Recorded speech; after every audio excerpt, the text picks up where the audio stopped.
نوتدونی اولین فروشگاه نوت موسیقی در ایران.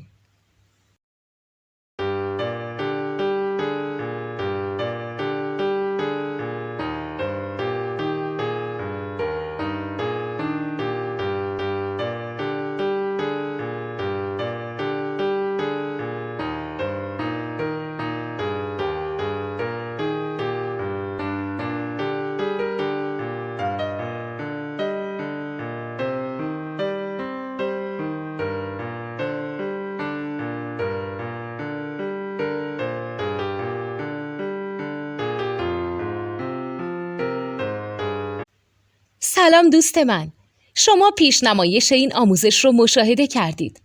برای دیدن آموزش به صورت کامل میتونید به وبسایت نوت 2 که مرجع آموزش موسیقی هست مراجعه کنید. همچنین برای تهیه نوت موسیقی مرتبط با این آموزش هم میتونید به وبسایت نوتدونی که بزرگترین آرشیو نوت موسیقی در ایران هست مراجعه کنید.